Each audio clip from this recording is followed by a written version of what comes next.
ako'y maamo at may mapagkumbabang puso at makakatagpo kayo ng kapahingahan para sa inyong mga kaluluwa. Verse 13, sapagkat madaling dalhin ng aking pamatok at magaan ang aking masaya. Tayo po ay minsan papanalangin natin ang Diyos, minsan babas-basa po ang pagkabasa ng salita. Dalayan po namin, Panginoon, na bigyan po kami, Panginoon, o Diyos, ng kalakasan sa oras nito. Inisi mo po kami, Panginoon, sa pagitan, Panginoon, ng iyong banal na dugo. Yung din, o Diyos, inisi mo ang aming pong isip, ang aming pong puso, bilang sisidlan, Panginoon, ng iyong mga banal na salita. Sa iyo lahat ng papuri, pasalamat. Sa umaga ito, inaangkin po namin ang tagumpay sa pangalan ni Jesus. Amen, amen. Praise the Lord. Malaya tayo mga kapatid ng pananalihan. Praise the Lord. Dito po sa aklat po ng Matthew, mga kapatid, ay sinasabing magaan ang pamatok ng ating po Panginoon. Kung ikaw ay may mabigat na dalahin o dinadala, pabor sa iyo na may magbubuhat, ngunit kung siya ay payat at kung siya ay matanda, hindi ka matutulungan. Can you say praise the Lord? So, ang pinakamatigas na pasanin ng tao ay hindi yung wala kang pera. Sino sa inyo ang walang pera? Dami walang pera pero marami ng grace. Hindi yung wala kang pera, hindi yung may sakit ka, kundi ang kasalanan na nasa buhay ng bawat tao. Yung tinatawag na heavenly load, yung tinatawag na weary o pag-alala, bagabagang yung isip, bagabagang yung puso. Kung say amen. Yung marami kang pasanin, no? Siguro marami sa atin hanggang ngayon pinoproblema pa rin natin yung mga problema ng nakaraang taon. Pero wag po tayo maglala, mga kapatid. Sa tulong at biyaya ng ating pong Panginoon, tayo po ay kaya pong tulungan ng ating pong Panginoon, pagdaanin ang ating pong mga pasanin at dalahin, mga kapatid. Can you say amen? Isang author po ng libro, mga kapatid, na ang sabi niya, kaya daw hindi nakakalipad ang tao ay dahil po may mga kasalanan.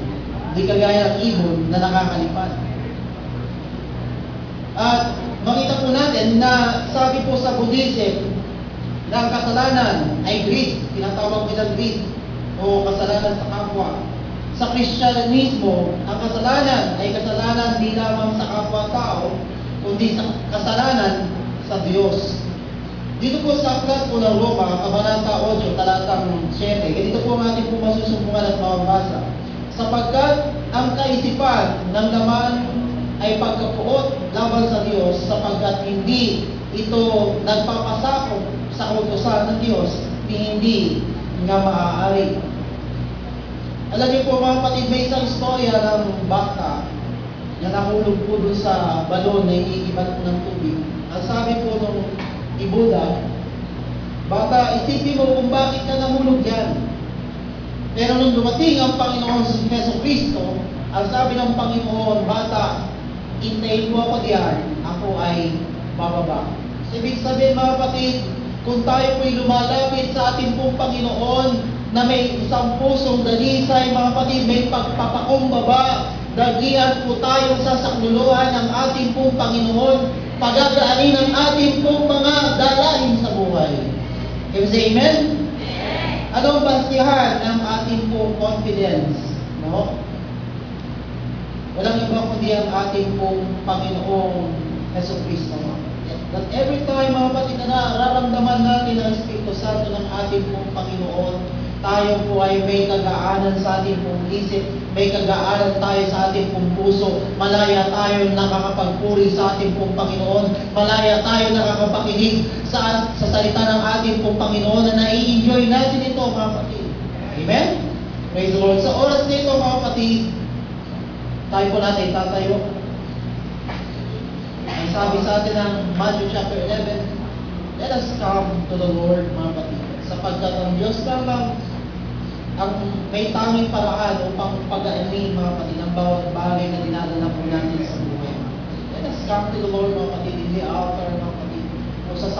saan po ay tayo linisin ng Diyos, kung saan mga kapatid, kung pwede po tayo magmalinis sa ating pong Panginoon.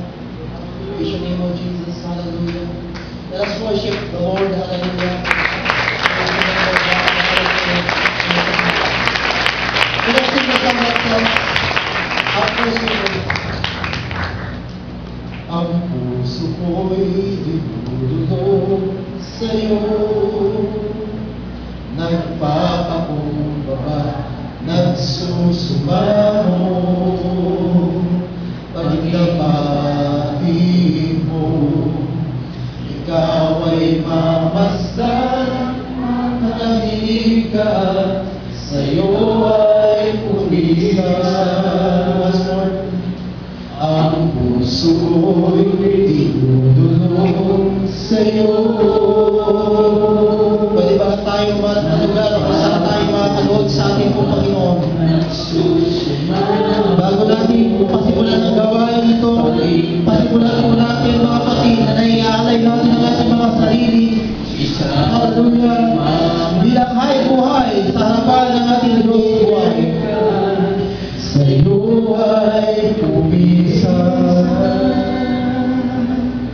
loobin mo ang buhay ko'y maging banal mong tahanan, lulukan at iyong wagas na pagsitan.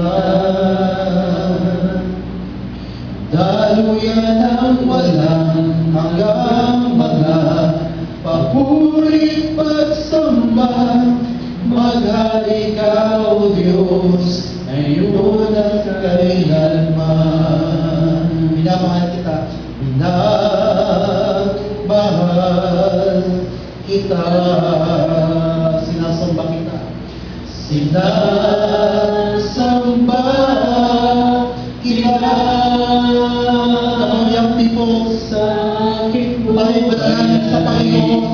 Hallelujah, magpalinis tayo sa ating pong Panginoon at taglayin po natin ang kalakasan na nagmula sa Banal na Espiritu Santo. Praise the Lord, hallelujah, dumadaloy sa ating kalagitnaan ng panlubumpay ng Diyos. Hallelujah, hallelujah.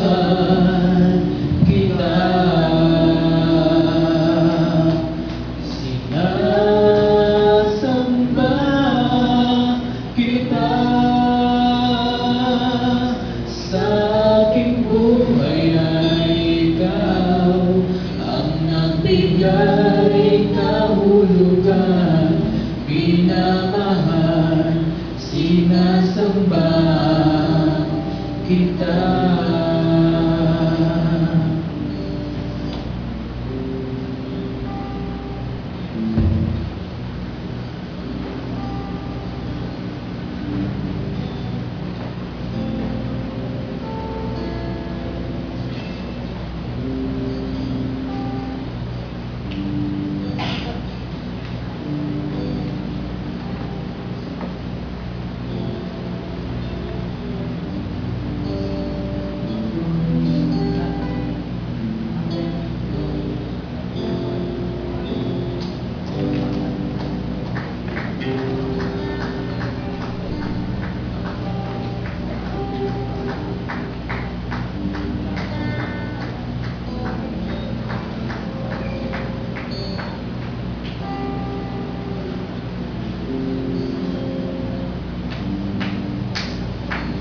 Lahat tayo tumayo, palakpakan po natin ang ating pong Panginoon. Praise the Lord Jesus. Your soul will never be praised. Hallelujah, hallelujah. Praise the Lord, hallelujah. Hallelujah, hallelujah. We are giving you the highest praise. Sa pag-uumpisa Panginoon ang gawain ito, Lord, hallelujah. Praise the name of God, hallelujah, Panginoon Diyos. Pinangararalan ka namin, Panginoon Diyos, o bakit sinasamba ka namin, Panginoon, sa aming lakas, sa aming puso, sa aming isip, Panginoon, O Lord. Hallelujah, dalangin po namin, Panginoon, nalinisin mo ang aming isip, ang aming puso sa umagang ito, upang kami po ay maging karapat-dapat, Panginoon, O Diyos, sa iyong harapan sa oras na ito, Panginoon. And Lord, dinadalangin po rin namin, dinadalangin sa panalangin, Panginoon, ang bawat magpa-participate ng mga young people sa oras na ito, Panginoon, O Lord. Pagpalain mo po sila, Panginoon. Kausapin mo po sila, Panginoon, O Lord. Hallelujah. Ganon din, Panginoon, sa bawat lecturer, Panginoon, O Lord, sa umagang ito. Hallelujah. Dalayan po namin, Panginoon, na ikaw po ang magbigay ng anointing, Panginoon. Mangusap ka, Panginoon, sa mga kabataan ito, Panginoon.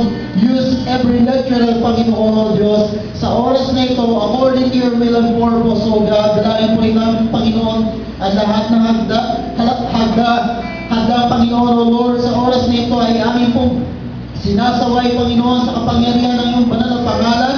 Ganding, Panginoon, ang paggabay mo, Panginoon, kasama ng iyong mga laksang anghel sa bawat young people at pastor, Panginoon, na patungo pa lamang sa dakong ito. Inyo po silang ingatan, Panginoon, O Diyos, sa bawat daanan at sasakyan na silang may darating sa lugar na ito, na safe and sound, O Lord, at sinasaway po rin namin, Panginoon, ang bawat handa, Panginoon. Sa oras na ito, Panginoon, in the name of Jesus Christ we pray, declare the victory right now.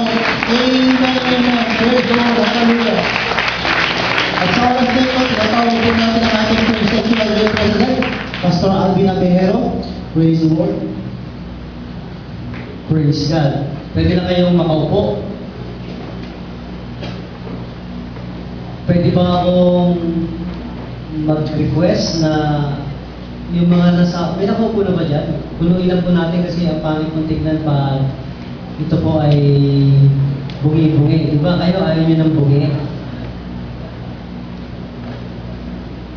Yan, ang ating pong color of the day ay pink. Napakaraming naka-pink. Marami rin akong nakitang nakadilaw at nakaputi. Mga dilaw ang ipin at puti ang ipin. Biro lang.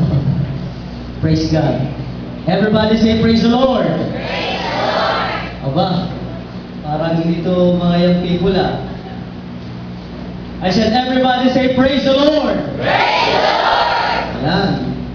Alam niyo, dapat masaya kayo mga kabataan dahil meron tayong gantong uri ng fellowship. At kaya na kinanta natin, it is of the Lord's mercies. That's why we are not consumed. Sabi ng Biblia, dahil daw sa awa ng Diyos, kaya tayo hindi nasusunog. Siguro kung wala po ang Panginoon sa buhay natin, iba sa atin, patay na. Yung ibang mga young people na yan, siguro mga drug addict na. Yung iba ay mga criminal na. O kahit kami mga pastor, wala po tayong karapatan na gamitin ng Diyos. Sabi niya, it is of the Lord's mercies, that's why we are not consumed. But His compassion fail not. Yung pag-ibig ng Diyos hindi nagbabago. Ibig sabihin, kung mahal tayo ng Panginoon kahapon, mas mahal niya tayo ngayon. At kahit kanina, kung meron kayo nakaaway, nakagalit, magpalukob lang kayo sa dugo ng Panginoon. Maniwala kayo sa akin, ang pag-ibig ng Diyos mananatili. So dapat, pag ganun katindi ang pag-ibig ng Panginoon, hindi tayo mga naksimano. Yan. At yung mga kabataan sa libutan, pag may mga disco, tsaka may mga rock, ang lalakas pumalakpak. Diba? At yan ang gusto natin mangyari sa church. Kasi nung si Michael Jackson nag-concert dito, alam nyo, ginanap sa Pasay, 2 milyon ang dumalo.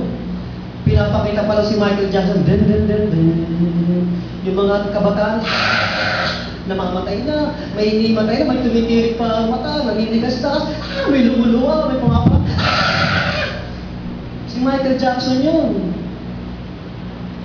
After the concert, walang nakareceive ng Holy Ghost. Walang naligtas. May namatay pa ata dahil sa stroke. Diba?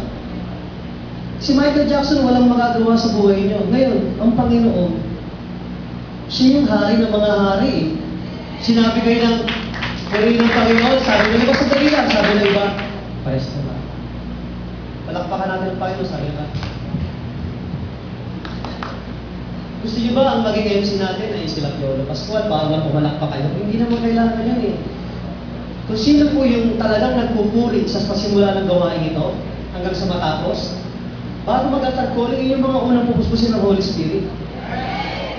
Kasi ang Panginoon bumabayan, kapag nagre-response ka sa Word of God, nagre-response ka sa mga lecture, yung tenga mo nakikinig, yung kamay mo pumapalakpak, hindi nagte-text, hindi nag-i-iPad, doon nagre-response ang Panginoon. So, ang Panginoon natin is greater than Michael Jackson. Kaya dapat pag pumalakpak tayo, kung sila hindi himatay, dapat tayo kahit malag yung magmula sa ating tiyan, at dadaan sa puso natin, lalabas sa ating bibig, hindi yung, alaya, parang wala, praise God. Yung hanggang bubog lang, walang demonyong lalayas dyan. Walang mababago sa buhay niyo. Pero subukan mo sabihin yung salitan, hallelujah. Kahit mabuti ang kalagayan mo, purihin ka, Panginoon, mararamdaman mo ang Panginoon. Everybody say amen. Pwede mo natin palakpakan ng Panginoon? Come on, let's not in this house. Hallelujah! Open your mouth and say hallelujah! Hallelujah! Hallelujah! Amen! Praise God! Thank you, Jesus! Ayan! Medyo nagising-gising na. Marami na rin itong gising ang buhok eh. Di ba?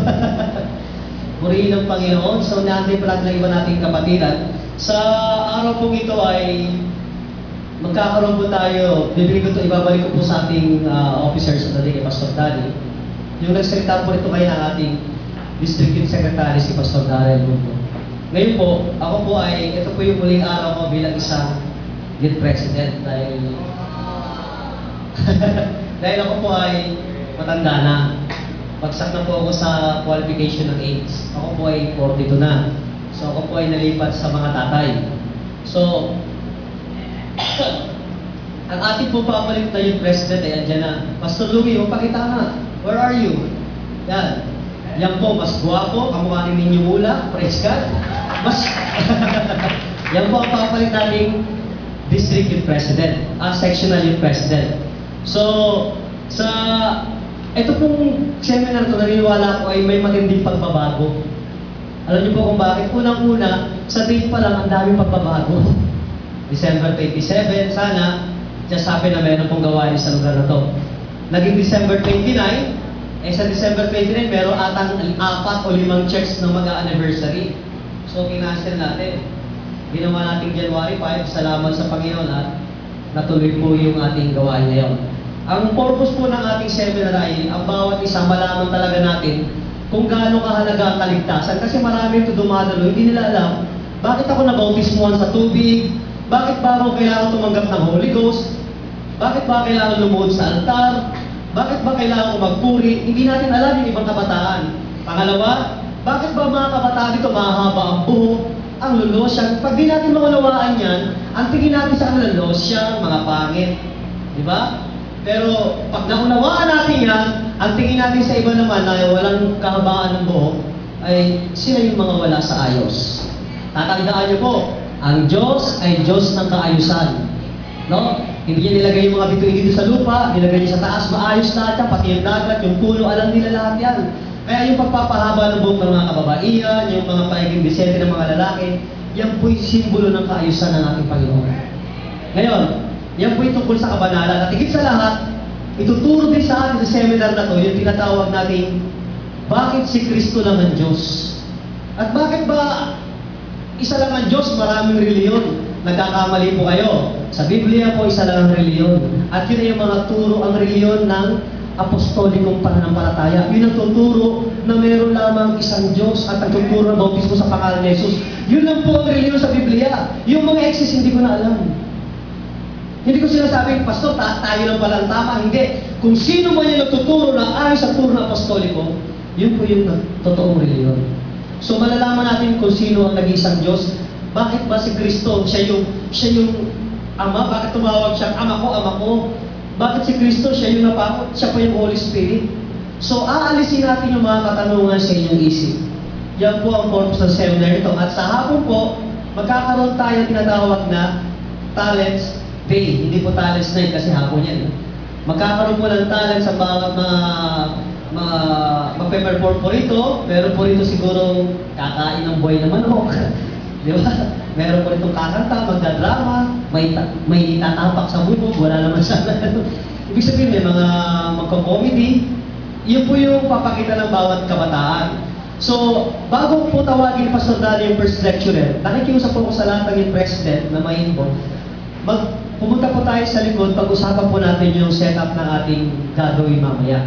So pinapaliwanag ko lang po ito. And after that, makakapakinig po tayo ng preaching ng Word of God na ipapangaral po sa atin ni Pastor Permanigis na pastor po sa Laguna. Ako po yung nanggaling doon. Nag-preach po ako noong December 27 sa Laguna. Napakalaki po. Sila po yung 280. Punong-puno po yung hall ng UP. Umaapaw sila roon, mga kapatid, 280. At grabe po ang revival nangyari doon sa pamagitan po ng leadership ng ating pastor na ginamit po sa lugar sa Laguna, si Pastor Permanigis. Siya po ang mangaral sa atin dito. Napakaganda po ng testimony ng taong yun. Yung po ay drug addict, papatayin niya na ang ate niya, papatayin niya na dahil siya ay addict, pinagnanakawan niya magulang niya, pero ang tatay at nanay niya nagpipray lang para siya ay maligtas. Hindi lang siya naligtas, naging pastor pa. So, yan po ang mangyayari sa lahat. Nakita natin magandang lugar. Higit sa lahat, wala pong kwenta ang mga bagay na yon kung wala po ang presensya ng ating Panginoon. Everybody say amen! Sabihin natin lahat, to God be the glory! Everybody, to God be the glory!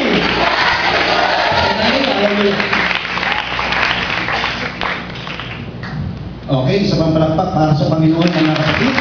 Pahintihan lahat, mga kapatid. Praise the Lord. Ang lahat po magsabing, Amen.